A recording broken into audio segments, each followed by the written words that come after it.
Yo, what's going on, y'all? It's Cone, back here again today with another episode of After the Buzzer, the show where I recap the NBA games from the night. We had 3 Game 3s, Bucks versus Pacers, Minnesota versus Phoenix, and the Clippers facing off against the Dallas Mavericks here on Friday. One of those games in Bucks-Pacers was an instant classic. We saw crazy clutch shot making, a big-time comeback, an overtime game, and a game winner. Everything you could ask for in an instant classic, and the best game of the playoffs so far. And trust me, we will talk about that later, but first, I want to begin with the games that weren't as good, because I think they both kind of showcase a theme we've been seeing this season, and really here at the beginning of the playoffs in particular, where at this moment, we are witnessing the true end of an era in the NBA. Over the last 15, 20-ish years, we have seen these megastars that have dominated the league, whether it's LeBron James or Kevin Durant, a Steph Curry, James Harden, Russell Westbrook, Paul George, just names off the top of my head, guys that have been racking up All-NBA appearances and All-Stars and MVPs and playoff wins all over the place over the course of their careers. But now, here at this beginning juncture of the playoffs, we're seeing them kind of fade from the spotlight in favor of these young stars, these guys that are rising up and becoming the new faces of the NBA. And I think a couple of the series today are a good example of this, particularly this first game I want to talk about with Phoenix going up against the Minnesota Timberwolves. On one side, you've got Kevin Durant, who again was one of those guys we talked about as the face of this past generation, a guy that a lot of players look up to, including a guy in Anthony Edwards. All throughout the broadcast, you probably heard that Anthony Edwards considered Kevin Durant his idol growing up. He's a player that he modeled his game after, that he studied a lot, that he was a big fan of, and currently he has his team, Kevin Durant's team that is, on the ropes. They have now gone down 0-3 at the hands of the Minnesota Timberwolves, despite being the favorites by many people's accord coming into the series, and they've been dominated. In this game, Minnesota wins by 17 points. They've won by double digits in each of them, and Anthony Edwards is the guy that's been at the helm. In this one, 36 points, 9 rebounds, 5 assists, had like 18 or so of those points in the fourth quarter, just decimating Phoenix at every turn. He's now got 7 30-plus point playoff games under his belt, which already ties Kevin Garnett for the most in Timberwolves history. By all accords, he's becoming a superstar in this league, and right now, he feels like he's trying to snatch away that best shooting guard in the league mantle that most people would currently consider as being Devin Booker's title, and Devin Booker has been thoroughly outplayed by Anthony Edwards as well in this series. In this game, had just 23 points, has been pretty disappointing overall, and has easily outplayed both KD and Devin Booker, and again, has a team that a lot of people picked to win the series down 0-3 with seemingly no hope at making this interesting at all. There's been nothing that Phoenix has shown me that makes me think that they're ready for this comeback. I mean, for the first 3.5 quarters of this game, it seemed like they didn't even care that they were on the ropes and about to go down in a deficit that no team has ever battled back from. So, a lot of credit to the Minnesota Timberwolves also. I'm mad I even thought the Suns had a chance, never mind, picked them to win this series, but I think this is a great example of what we're seeing, where Anthony Edwards has been very clearly the best player in the series over a guy like Kevin Durant, who a lot of people would tell you is still top 5, top 10 in the league, but Ant is decimating his team at the moment. Kevin Durant is no longer this guy that you can kind of look to as this automatic guy who's going to just dominate in the playoffs, that's going to go ahead and lead you to series wins. He's still really, really good, but he isn't quite the player we once knew. Then in the game right before that, we had Mavericks versus Clippers, in a game where Dallas goes up 2-1 in the series. They stole the last game in LA, steal this one at home, win this one by 11 points, and it was more convincing than that. They pretty much had a chokehold on this game for a lot of the second half. And it's been Luka Doncic leading the way for the most part. Kyrie has also been great. He had 21 points in this one. Luka finishes just 1 assist shy of a triple-double. It did not shoot great from the field, but one thing I want to give him a lot of credit for is his defense. Luka's playing the best defense of his entire career right now. He's really locked in, and it's a big reason why this Mavericks team has looked unstoppable on that end, because if Luka's guarding up the way that he is, there's not really that weak of a link that you can attack. So huge credit to him and this Mavericks team. They're trying to go on a run, and he is rising up as one of the faces of the NBA. A lot of people point to him as maybe the next guy, next like Victor Wembanyama, that will lead the NBA forward. Meanwhile, on the other side with the Clippers, you've got a number of the guys that we talked about in the intro that at one point were some of the faces of the NBA who just don't really have it like that anymore. Up at the top, you have Kawhi Leonard, who, when healthy, is still one of the most dominant forces in the sport. I believe if he was fully healthy here, he would be playing a way better series than this. but he's clearly not himself. I mean, only played 24 minutes in this game, played less than 10 minutes in the first half because he looked like a zombie out there. He was just there, it felt like, to be there. He was trying to do what he could, but couldn't move very well. Had a 11 to 12 minute period where he just sat out of the game continuously, only puts up 9 points, does grab 9 boards, had one alley-oop, which was pretty cool. But Kawhi Leonard isn't doing the Terminator Kawhi stuff that we're used to. And again, if he was healthy, I think he would, but I just don't know if we're ever going to get another healthy Kawhi Leonard run like we saw him be so dominant for so many times for the rest of his career. Next to him, you've got Paul George, who is also no longer the guy that he used to be. He was really inconsistent this season, still a very good player, but he doesn't have the same burst. He's not able to get by defenders the way that he used to, has to rely a lot more on really tough shot making, and it's resulted in him having a really tough series so far. James Harden has been playing probably the best out of any Clipper throughout the series, at least in the early going. Had 21 points, 5 dimes in this one, 7 of 13 from the field, 5 of 8 from deep. He's been really good, played 44 minutes, but he can't carry a team like he used to, so he needs his co-stars to step up, and they're not doing that. That's why they're in this hole at the moment. Even my guy Russell Westbrook, who is my favorite player of all time, 0-7 in this game, 0-4 from 3, had that altercation at the end of the game with PJ Washington that got him ejected, just no longer able to change the game like he used to. So they have 4 players who, if you put these guys together on a team in, say, 2018 or any time further, maybe even up to 2020 or earlier, they would have been the most unstoppable force the NBA has ever seen. But now they're just not young enough, not quick enough to keep up with this Mavericks team that's really well built. And I think this is, again, a great example of how this next generation is coming and the old one is kind of on the way out. Now, don't get me wrong, the Clippers can still win that series. They're not dead in the water, but they're not as dominant as one might have pictured them being earlier on in the season.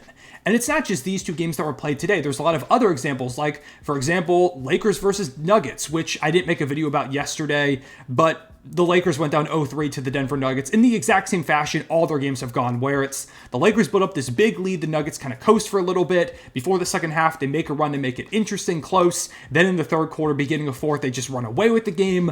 Lakers try to go on a little run to bring it back, but by the end of the game, the Nuggets slam the door and rip their hearts out. It's been a formula that's happened for every single one of their playoff games, even their regular season games, it feels like, for the past 2 to 3 years. Certainly seems like they're going to end up getting swept for the second year in a row, which isn't super surprising. It happened last year with pretty much the same teams. But if you're the Lakers, it has to be pretty disappointing because you've got LeBron James and Anthony Davis, and LeBron in particular has, for a majority of his career, been a guy that basically guarantees you a trip to the finals or at least out of the first round. This is only going to be his second ever loss in the first round, and the other one came up against the Phoenix Suns a few years ago where he was dealing with a bit of an injury. Anthony Davis hardly played. When he was playing, they looked a lot better, and then he got hurt again. So this is going to be the first time where he's got a pretty much fully healthy team, and he loses in the first round, and it's a sweep. And LeBron's not playing badly or anything like that. He had 26 points, 6 rebounds, 9 assists, shot 60% from the field in their last game. But the defense is pretty much gone, got burned on a lot of backdoor cuts, failed to box out Aaron Gordon a lot, which led to him really getting hot, and the Nuggets building up a lot of momentum. He's just no longer the consensus best player in the world who at one point could dominate basically everybody. It almost reminds me of a reverse LeBronto situation here where LeBron terrorized the Raptors for years. They couldn't do anything to get a win. This feels like that situation now happening to him later in his career where the Nuggets just seem to have his team's number. Even with Anthony Davis, who has been another one of these dominant forces and has still been great. He had 33 and 15 in this game.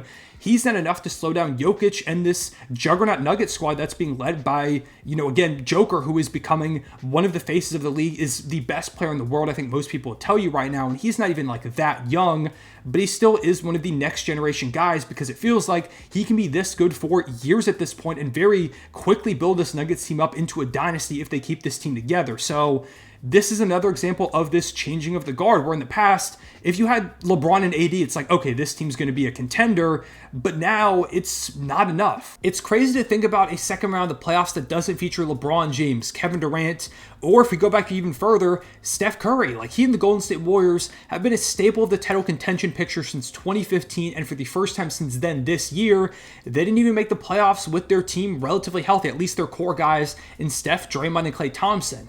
They went out really sad to the Sacramento Kings in the play-in, who would end up getting smacked by the Pelicans in their next game. Klay Thompson may walk in free agency, and Steph Curry, while still is really good, is no longer the consensus best guard in the world and is no longer at that MVP level he used to be. So if that doesn't signal the end of an era with the dynasty falling, I don't know what does. We are in the true transition period for the NBA. It's incredibly bittersweet because on one side of things, the NBA's never been in better hands. When you take a look at the young talent that's going to lead the league forward, there are so many special players that are ready to be the faces of the NBA.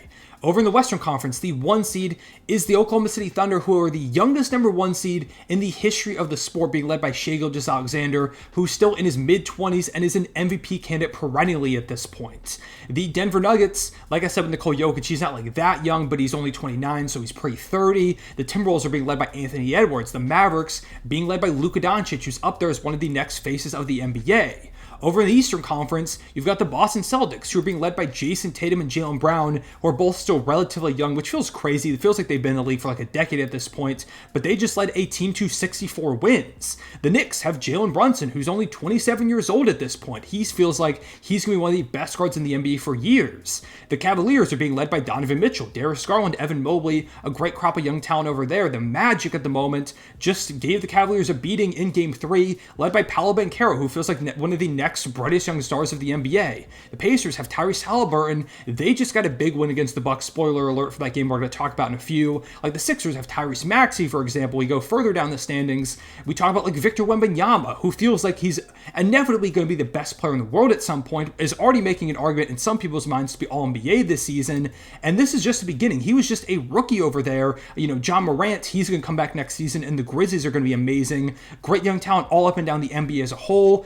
The NBA has never been in a better spot. If we want to talk about the next era, the NBA is going to go into a golden age. But on the other side, you have these all-time great Hall of Fame level guys who helped me fall in love with the sport growing up that are about to be exiting the league pretty shortly here. I don't know how many years left these guys have, especially when I think about a guy like LeBron, who has just been at the highest level, it feels like the entire time I've existed. He has said multiple times he doesn't know how many years he has left playing. So it's just a weird feeling. And I felt it really when I was watching that Suns-Timberwolves game in particular, where Anthony Edwards was, hitting the gesture that's probably going to get him fined. And Kevin Durant and the Suns were kind of just falling apart. I was like, wow, this really is the beginning of the new age in the NBA. And it's going to be really exciting to watch, don't get me wrong. It just feels bittersweet and strange to see these guys that, again, have dominated for so many years and been the faces of the NBA start to no longer be those guys. I'm really happy we're seeing a lot of these guys get to play in the Olympics, these players that are on their way out, because at this point, I just want to see them play as much as possible, want to really appreciate their careers while they're still here. Definitely make sure you do the same, but at the same time, appreciate the rise in basketball we're getting from some of these young players, guys that are going to be dominating the NBA for the next decade or so. So shout out to all those guys. Giannis is another one of those players who is, of course, one of the top younger players if you want to go guys under 30. I didn't mention him, I just realized earlier, but he is, of course, one of the most dominant forces in the NBA, which I feel like is a good segue over to Bucks versus Pacers, which, like I said, was an instant classic. Now, Giannis did not play in this game. We still don't know when he's going to return. Doesn't feel like it's inevitable for Game 4 or anything like that. I think there's a possibility, but if I had to guess, I think Giannis probably doesn't show up for Game 4, which after Game 3 should have Bucks fans pretty concerned. For the first 3 quarters, this was pretty much all Pacers. They led by as much as 19 in the first quarter. They were up by double digits for a lot of the third. They were pretty convincingly in front, and it felt like, with Damian Lillard not really picking up a lot of steam, that the Pacers were going to go ahead and get this blowout win to take Game 3 at home. But then Chris Middleton happened, and he's been very up and down this season in terms of his play, his ability to stay on the court, but in this one, did everything they needed, because in the fourth quarter, went out there and just absolutely torched the Pacers. He dropped 11 points, 5 of 6 shooting, 3 rebounds, 2 assists, and helped them get all the way back into the game. In fact, even got them in front before the Pacers had a couple of big shots and put the Bucks down 3 with about 7 seconds to go.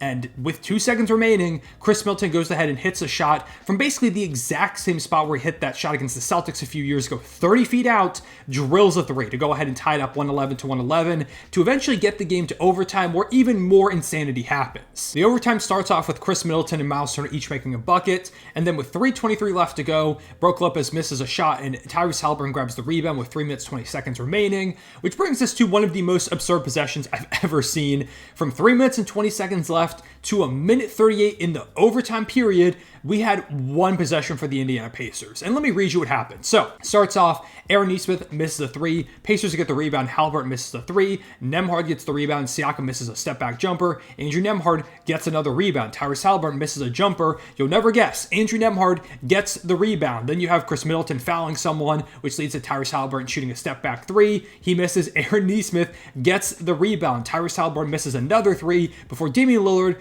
gets the rebound to close out the possession. That is 1, 2, 3, 4, 5 offensive rebounds on the same possession, taking up a minute and 40 seconds of the overtime period. It was insane. It felt like it was never going to end. And the Pacers don't even get points out of it. But to me, this was kind of indicative of what happened a lot of the night, where the Pacers just have been outworking the Bucks throughout this series. They do get the stop, though, before on the other end, Chris Middleton gets a couple of free throws. Nembhard hits a jumper. He was so good in this game. And then Aaron Nesmith hits a big corner three with 15 seconds left before Chris Middleton does it again, ties the game up with 8 seconds remaining, hitting a three-point bank shot like at the top of the key.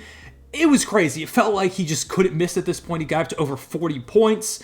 But the Pacers still had a chance to go ahead and win this game. Otherwise, Chris Middleton was going to have just sent it to overtime for the second time in this game with a crazy three.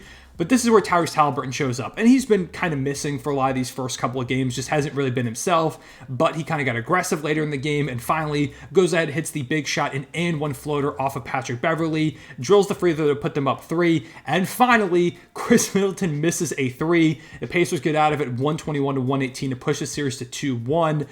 Big win for them because they blew the 19-point lead. The Bucks took a lead and it felt like they could fade away, but ultimately they get the win. They weather the storm of 2 massive Chris Middleton buckets. And now they're winning with no Giannis return imminent, and they've got game 4 on their home court. This is nearly a perfect situation for them to be in. Obviously, they would have liked to take all 3 games so far, but I don't think you could ask for much better. Even if Giannis does come back, we don't know if he's going to look like himself, and the Pacers are still capable of beating that team with or without him. They have been really steadfast in this series. Again, Tyrese hasn't even been great so far. I want to see him be more aggressive. I think towards the end of this game, he kind of find that balance a little bit better, and credit to him, even though he's not shooting a lot, he's generating so much good offense. The amount of wide open shots the Pacers get is absurd with him out there. He is just an engine unlike almost anybody else we have in the league right now. Really, really special player.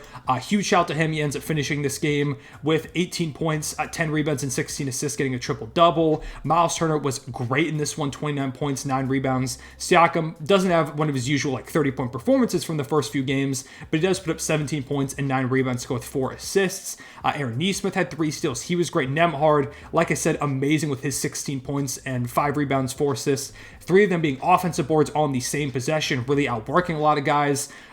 Big team win for the Pacers. On the other side for the Bucks, Chris Middleton was ridiculous. 42 points, 10 rebounds, 5 dimes. You can't ask for much better from Chris.